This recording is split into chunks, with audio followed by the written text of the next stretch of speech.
welcome to Reference TV. This is the insight where we take our voices to the world with me, Love Owan. Working for someone or for a company is good, but being your own boss and doing what you love is better while making money from what you do. Today with me, we are going to focus on entrepreneurship first of all. And with me today is Mr. Babila Mbua, and he is the CEO of Zixtech Organization. In fact, he wants so many organizations. We'll just let him do the introduction for himself. So welcome, thank you so much. It's a privilege to have you here with us on Reference TV. Thank you very much, and thanks for having me. Yes. So what is it that you do, please? Basically, I'm an entrepreneur. I'll call myself an entrepreneur. More of a social entrepreneur because I focus on the social aspect of entrepreneurship. I believe entrepreneurship is not all about making money, but it's all about making a change in the life of someone. So in your introduction, as you clearly said, I'm running 6 organizations. The mother organization being my organization called Zixtech Organization. And Zixtech Organization is simply an organization that is here to bring positive change by improving the lives of people through skills development and training. So, how many kinds of entrepreneurs are there? You said you're the social one. How many kinds are there? I believe there are 2 types of persons when you talk of entrepreneurship. We have the normal entrepreneur who is there to make ends meet, to make money, who is more focused on the money aspect of it. But the social entrepreneur is someone whose vision is to affect the community, to change the life of people. So if he makes money, thank God. If he doesn't make money, he's also very happy. So you're okay if you don't make money? Yes, I'm okay. I think I've not been paying myself for almost 10 years now. Well, it shows on the suit that he's wearing. It's perfect. No, it's normal. It's simply the passion. It's simply the passion that is driving me, and all the money that we make from our services, we put it back into the organization because we have lots of programs, the orphanage program, and I think this year will be the first year our organization will be soliciting for funds since its creation in 2009. Okay. So we've been working because I believe in the sustainable model where organizations raise their own funds. So now you focus more on the service aspect of it, solving problems, meeting the needs of people, rather than focusing just on fundraising. Okay. So that's our model and our approach. So why are you soliciting for funds now after 10 good years? Okay, we are soliciting for funds because we have a vision of creating an institute. I founded an organization 2016 called Entrepreneurs Initiative, and the simple aim of the organization is to bring entrepreneurs from all over Africa together, because I believe partnership is the way forward for Africa. For young people in Africa, you meet young people in conferences, they have so many great ideas, but if you ask them, okay, who are you partnering with, they tell you, I want to partner with the US government, with the French embassy. They don't talk of partnering with local entrepreneurs. So that's the vision of it. So in that light, we are creating an institute where it will house a number of entrepreneurs. So we are doing an incubator hub. We'll be hosting about 3,000 entrepreneurs.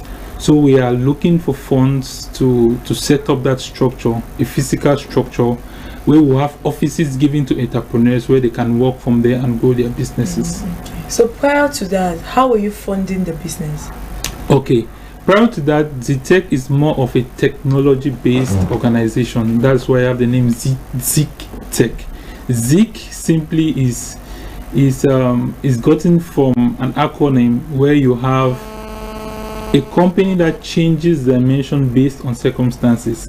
It means we are not just a stagnant organization, but we move and we meander based on our challenges. And tech, which simply means we are more technologically based or tech driven. So we offer web development services for organizations, small organizations. We can do a website for about 60,000 or less. We've done websites, I think 4 websites for free, where we incur the cost of buying the domain name, hosting it on our servers. For companies, it's a bit higher. That's where we get our monies from to fund our organization. Also, we have a digital marketing academy where we train young people on how to market themselves on the web. Because take for example a situation where I was in Nigeria, in Lagos. You have about 24 million people, very few office space and rentals for young entrepreneurs. So how do you stand out? So from what we know, based on statistics, about 60% of young people use the internet. More than 60%, if I may say, more than 60% use the internet. So that's another avenue for you to run your business from your home through the internet. And I think we've had lots of success stories where we have young girls who are running online shoe stores, who are selling clothes just from their homes, and they're making ends meet. So that's a vision through that academy. And from there, we have companies that we train, capacity building and other trainings where we have funds now to run the organization. Okay, so you said you made 4 websites for free. Yes. Why did you make websites for free? I made 4 websites for free because I think as a small organization, you cannot really compete in the advert space in terms of television, radio and stuff. And if your key audience is on the internet, why not have a website? Because for example, if you're looking funds to fund maybe kids going to school, I think your funders will want to find out your activities and stuff, and where they go is they go on Google. So if you're not on Google or you're not on the internet, it makes it difficult for people to really understand what you do and therefore support you. So it's a means to support these young organizations to be out there, and we believe if their message is out there, they will get more support and more funding, and thus we also achieve our goals and our aims. So you're based in Limbe? Yes, I'm based for now. We're based in Limbe, in Sokolo Old Road, but we are expanding to other African countries. Oh wow. So are you the only one doing what you do in the city of Limbe? In the area of social entrepreneurship, we are the only ones. In the area of business, we have other competitors, we have other young people doing innovative things, but our business model is a bit different. I've not really studied the other business models, but I think in terms of organizations, I think we are the only ones focused in that area. Okay, let's start with the social entrepreneurship. Yeah. In the whole city, the city of Limbe, the whole area, how challenging is it for you to get to meet talents and skills and try to manage all of them and make sure that they generate income from what they have? How easy or how difficult has that been for you? It's very easy. For the city of Limbe is more of a working population. That's right. You have lots of companies. Everybody wants to work in Sonara, CDC, Reference TV, and the others. So it's very difficult because we've shifted our mindset from making jobs to having jobs. So when you meet a young person, the first 2-3 weeks they are very enthusiastic. They want to be entrepreneurs. For starters, everybody can be an entrepreneur. But it takes a lot of commitment. So it's difficult for young people. Lots of pressure from parents, and it's difficult for them to follow their hearts. So they say, okay, the easy way out is just have a job, have something, because in terms of entrepreneurship, you are not sure at the end of the month if you have a paying client. But if you go to the office or you don't go to the office, at the end of the month you're sure of your salary. Yes. So when talking with young people or training young people, I always face the challenge of young people not being deliberate and also being very general. For example, somebody says he wants to start a business, but he doesn't put down the plan of action to fulfill that vision of starting a business. They don't equip themselves with the necessary skills. I would say schooling is just 20% of what you can get out of the world, because schooling sets you apart or sets the pace for you, and you need to acquire more skills in the area of management. You have young people, they have resources, phones for 150,000. That's right. But they are looking for money to start a business. Why you can sell your phone and start a business? You have a shoe of 70,000. You can sell your shoe and start a business. You have friends, you go out and drink. That is a Frenchman's way of calling cotisation. Today I'll take you out for a drink, tomorrow you take me out. Why not sit and say, okay, every month we see what we can bring together and we sum it up and start a business together. If you're not active in the business, you can be a passive shareholder. And together we bring our resources and we see how to start something. So is that other aspect too of our ways of individuality? Everybody wants to be his or her own boss, and it's very difficult because you've not been out there. You need to be trained to stand on your own. So I advise young people to really, in fact, sit under an entrepreneur who is already in the field for more than 2-3 years. You can clearly advise you on how to go. Don't just go out there to start a business. For example, we see phones now is the talk of the town. Everybody wants to own a phone shop, but have you sat down to think, okay, what's my goal, what's my end? Do I just want to sell phones, Chinese phones, original phones? Do I want to expand after 5 years? Where do I see myself? So those questions you need to ask yourself, because as we know, after 3 years 90% of all the startups die. Which means it's just a recycling. You look for new money, you start new businesses. So in order for us to be sustainable as entrepreneurs, especially in Limbe, is to come together, partnership, collaboration. For example, I'm running a digital academy. I don't need to have skills in graphic design. I can look for a young man who has skills in graphic design, and we partner. I say, okay, since I'm into social media marketing, I market products on the internet, we need very good graphics, right? So I partner with you, and when money comes, we intend split it in terms of commissions. That's the thing. Most people are not willing to do the commission thing, which comes once in a while, because from what you're saying, you have to get someone to kind of volunteer first of all their services. How many young people volunteer their services? Very few. I will really say the aspect of volunteering came in very late.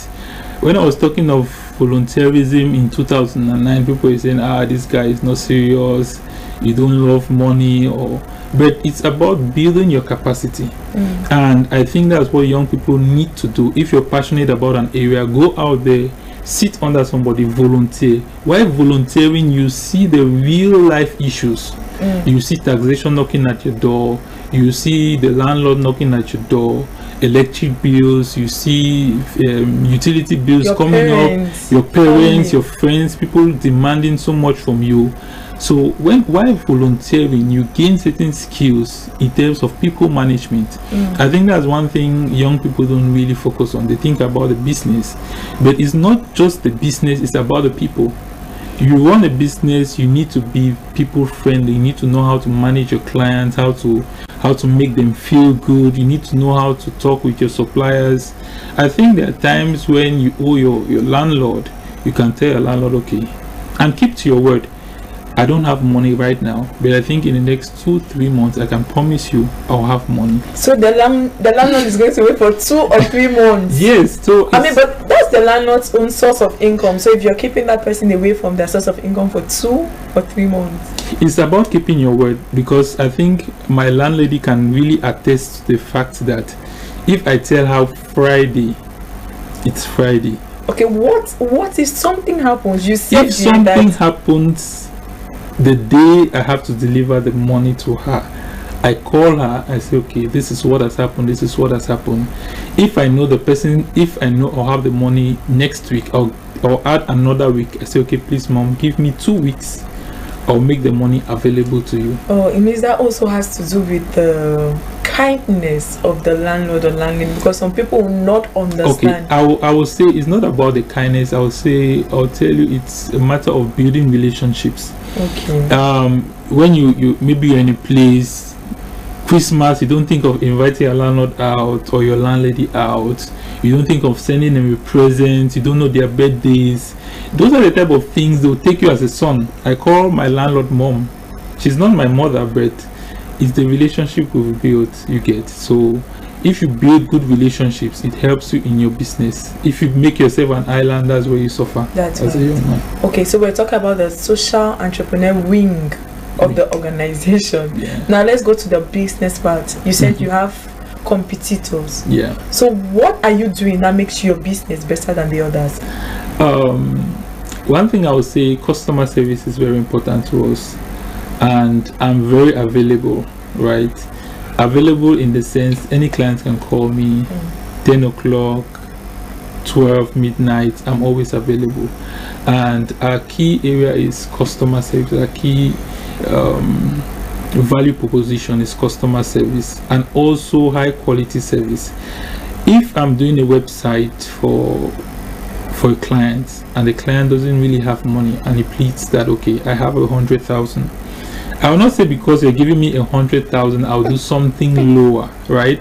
I'll give you this, I'll give you good quality service for a low amount and add training to it, because it's not just about giving somebody a product or a service, but teaching the person how to use it, how not cutting you short, but you said 100,000 fans. Yes. If you give me just 100,000 fans, I would do so. So how much really is a website? It's relative, based on the content, based on how frequent you update, if you want us to host it, or if you want to host your website. So it's really relative, and also based on the client. So there are a lot of things we take into consideration: the domain name, how heavy the website will be in terms of space. Will it be more of videos, audios, text? Will you update it every day? Will you need training into it? So we consider all of that to give you a package, not just a price. So in the package it includes training and also social media marketing, because it's not all about having a website, but it's all about letting people know you're out there on the internet. You can have many homes, but if your home doesn't stand out, people will not get to see it. So we'll teach you how to make yourself very loud on Facebook, on Twitter, and all the other social networking sites you have. So your secret ingredient is customer service. Yes, I think that we don't only look at, for example, you're talking of a website. I will not just come and say, okay, I'll do your website, but I focus on other aspects of your business. Oh, you can include marketing in this process. So I'll show you ways in which you include other aspects of your businesses.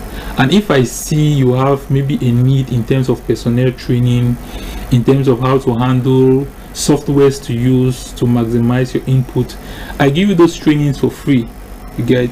So it's not all about giving just the website or the digital marketing. You send them happy birthday messages. Happy birthday messages, yeah. And if I've not heard from you after a while, I call you up and say, okay, what's up? What's happening? I'm in Douala. Are you free? Let's hang out and stuff. So okay, when you hang out, who pays the bills? Of course, it's more about the hanging out. It's not about paying of the bills. But you guys consume, so who pays the bills? Of course, if I'm calling you out, I'll foot the bills. Okay, I'll do business with this one time. Please let's take a short break. When we come back, we'll learn about the organization proper and what they actually do.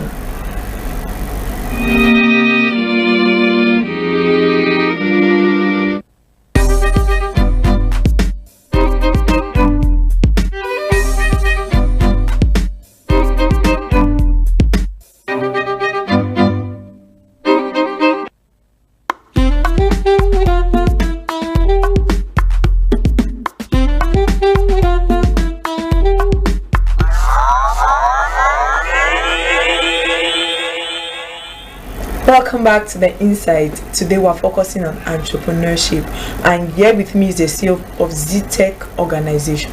So I just want to know, how old has it been? How old is the organization? The organization, I would say unofficially we started 2009. 2009 I was working from home, and meeting clients, meeting people, working from home. But officially, we got registered 2013. So I think we've been operating for 5 years. 2009 okay. that it was created. We registered it 2013. 9 years. 2009, 2018. 9 years. Yeah. Arithmetic. Yeah. So from your analysis, first of all, from your personal analysis of the business, how successful is it? I would say very successful in terms of... Please don't be biased with your I think it's very successful in terms of the transformed lives. I think through the organization we've sent, I cannot clearly state, but over 500 kids have been sponsored in terms of paying their school fees, buying books, writing materials and stuff. So in terms of the impact, I would say 100%. In terms of life transformation, I would say 100%. In terms of money in the bank, I would say minus 100%, because money. So you're owing 100%. Yes, because money is just going out for things, and because there are many times we have free trainings. Every month we have free trainings. We had this key training of starting a business with no finance, and we've been training. I think every training we have a minimum of 12-15 participants every month. So for 10 months it's already 120-150 persons you've impacted just for those free trainings. So I would say in terms of impacts, I'm very happy, and that's what keeps me going. It's not the monetary aspect of it. So that's why we're still keeping our heads very high. Amen. So for feedback, do you get feedback from friends or clients? Okay. Yeah, I get feedback from friends. There are lots of things we need to work on in terms of young people not being... That's what I'm really trying to find out. Young people not being so committed. For example, you have a young man come to you and say, okay, sir, I really love what you do. I want to volunteer with you. And first day, second day, after a week, the third week, the person disappears. You call the person, no response. And while you've left lots of responsibilities, delegate a lot of things in the hands of this young guy, he just leaves, and without any explanation. So you always have this issue of recycling of people, new people coming in terms of trainings, in terms of meeting the needs of the organization. So it handicaps the organization in that sense, because when a new person comes in, you need to train the person all over again. And I think it's not just singular to my organization. It's very it's a disease for most organizations in Cameroon and Africa. So I think we need to train young people to know what a contract is. If you say, I'm working with you for 2 months, let it be 2 months. If something comes up, for example, you're following your papers, maybe to write a NAM or something, inform the person, okay, in 2 months, I think if I'm not accepted in this concours, I'll come back and work with you. But if I'm accepted, I might. So the person prepares a succession plan for somebody to come in and be trained easily.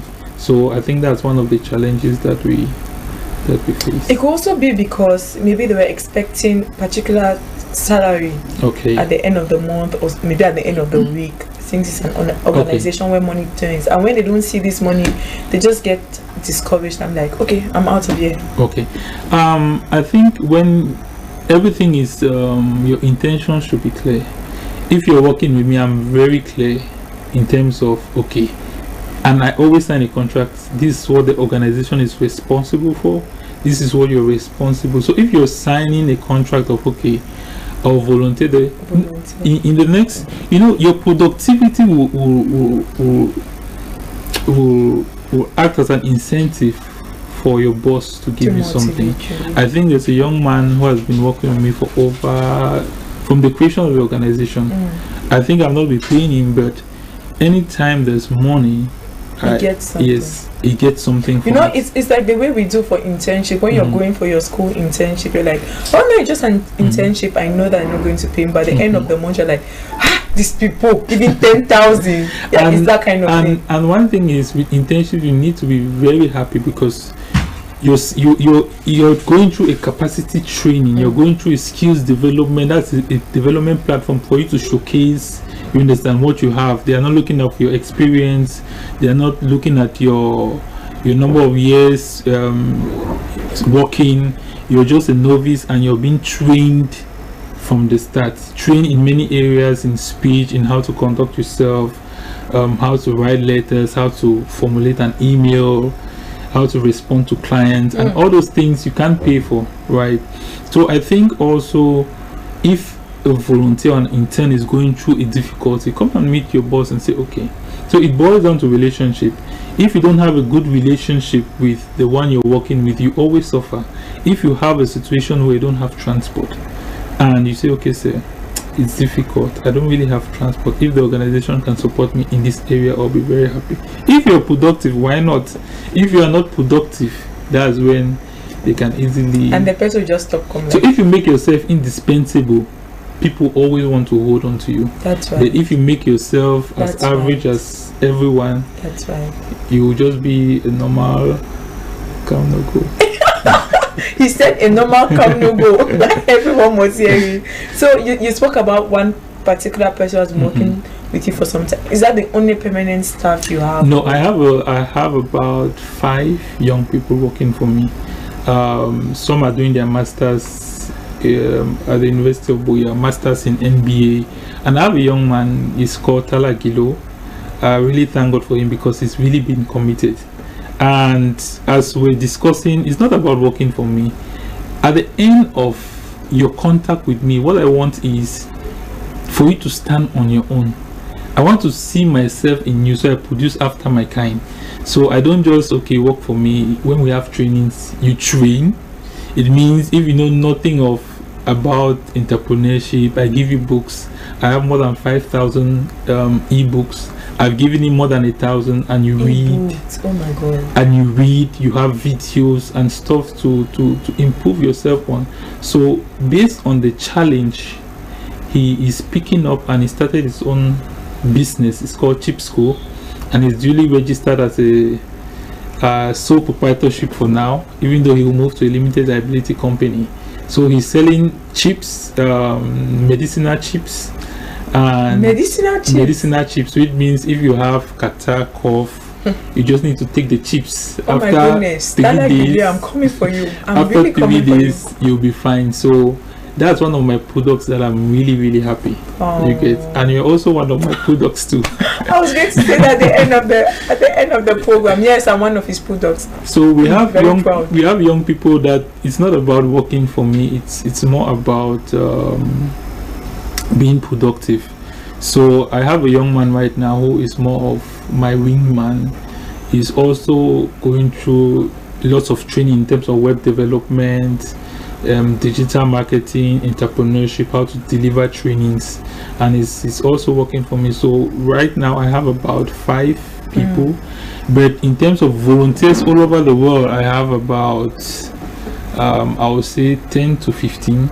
I have people in the US who are working for me, who are soliciting for resources, also in Africa.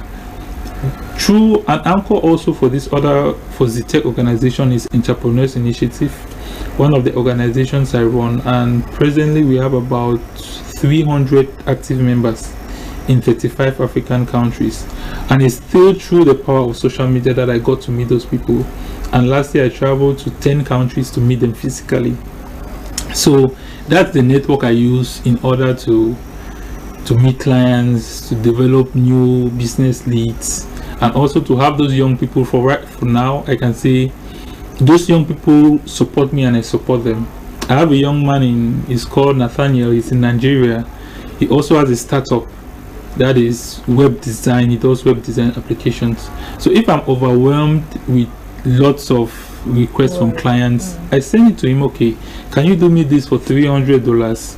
And we strike a commission. Okay, I'm taking 40, you're taking this. Our organizations are gaining like this. So it's through those partnerships that I really thrive. I don't like for now to employ people and they sit there without.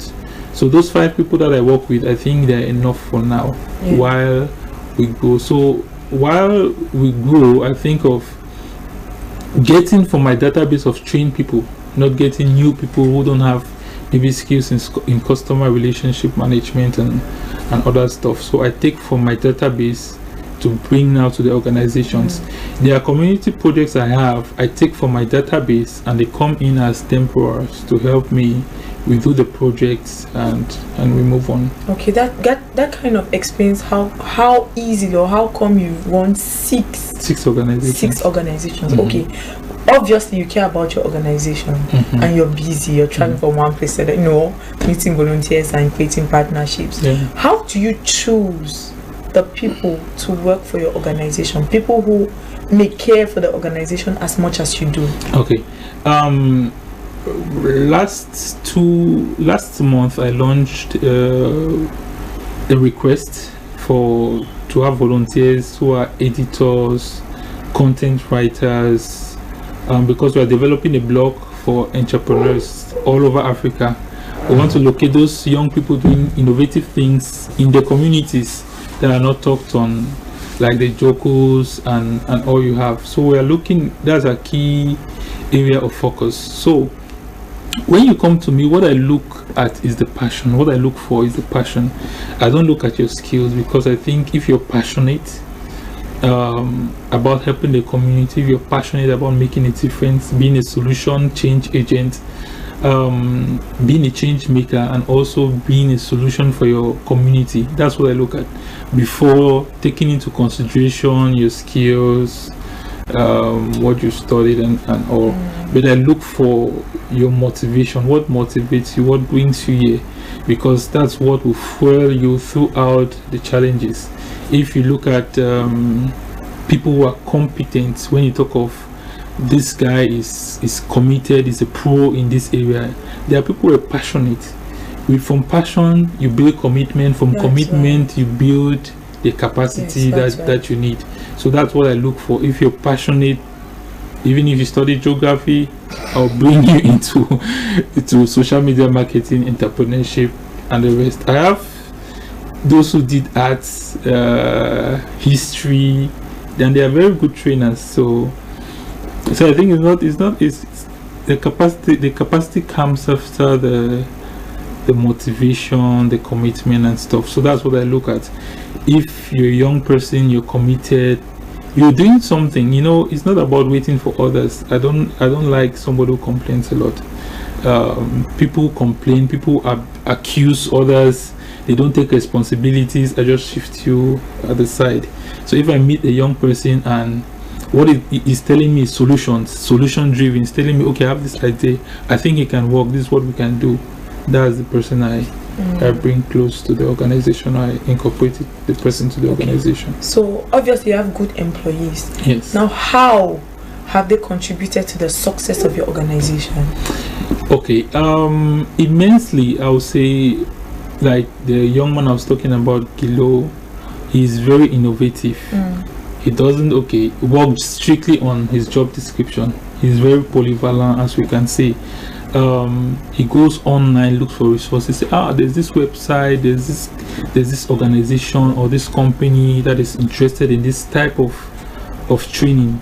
Don't you see that we can send a letter, or we can send a request?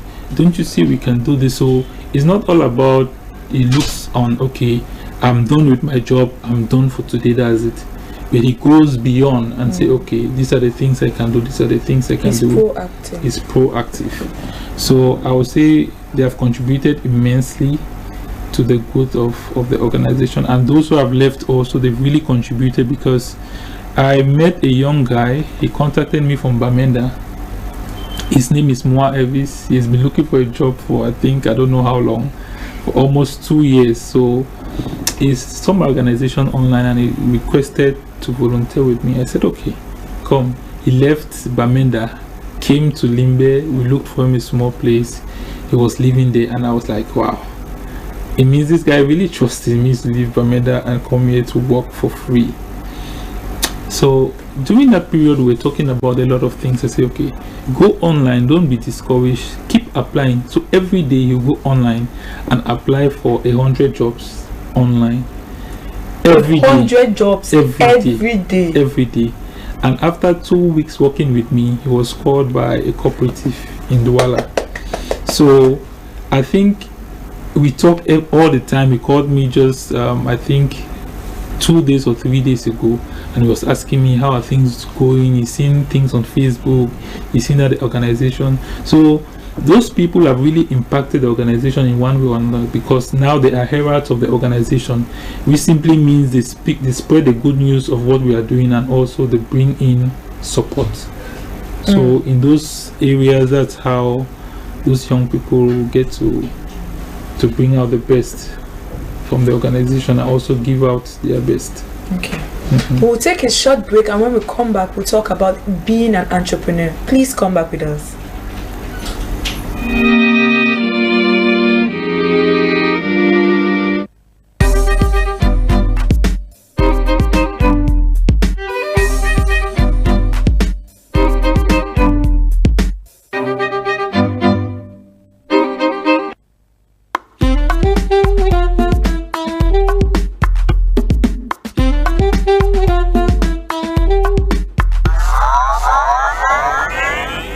Welcome back to the Insight with me, Love Owan. Today we're focusing on entrepreneurship. So, and we're here with Mr. Paul Babila of Zixtech Organization. What is your favorite aspect of being an entrepreneur? I would say solving real life situations. That's the most rewarding. When you come up with an idea and you see that the solution you're implementing is changing the life of somebody, it's really something to be really glad about. For example, we launched entrepreneurship for schools, and I was very happy to see the minds of young people, what they think of money, you understand? And I think that's the way forward for universities, primary schools, secondary schools, even nursery schools, to teach on entrepreneurship. What is money? How can you come up with business ideas? If you start from the nursery school, the primary school, at a very subtle way in terms of games, playing games like we had Monopoly. I think Monopoly is not the only game that teaches you how to invest, how to guide your investments, how to protect your investments. That's right. If I may say, if you bring down those ideas or those simple programs to primary schools, you raise lots of entrepreneurs. So entrepreneurship to me more is about creating a sustainable solution that will affect or change the life of somebody. Because I know businesses are also social enterprise because they are solving a social problem. For example, you are doing road construction. If you construct a road, you would have helped maybe parents going to the farm to bring their products to the market with ease. But an entrepreneur is someone that solves a solution, and the solution will definitely drastically change the life of someone. Yes. So you can come up with an idea, you can come up with a business, you can come up with partnerships that will solve a particular problem. And to me, that's entrepreneurship in a nutshell. Okay, so you've spoken about your successes and you've spoken about some challenges. What are some of the mistakes that you've made as an entrepreneur? I would say there are times you're not prepared for success.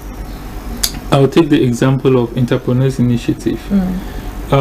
It's just an idea I had to bring entrepreneurs within Africa together under one platform to collaborate, to partner, to share ideas.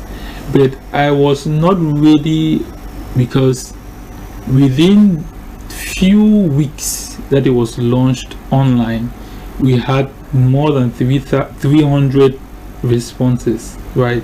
So you need to start creating country chapters, looking for the heads, and I would say I was not prepared. That's why you see structures are very important. as a young business, don't think of, oh, I'll just start my business and flow. Laissez-faire, I'll just flow. If clients come, what I advise you to do is, or what I didn't do is, at the start of the business, I didn't create what they call processes. You need to create. If you go to big organizations, they have processes, which means if another employee comes the next day replacing an old one, there are laid down process of how you send an email, how you communicate within the team. So your operations manual is very important. Before opening any structure, sit down and think of how will my business operate, how will I communicate with my finance. Even if you don't have a finance, even though you are the sole person running the business, put those things in place, because when you hit one, you start facing challenges, and it's through that plan or through the operations manual where you can easily develop clear processes, how you do recruitments, how you pay.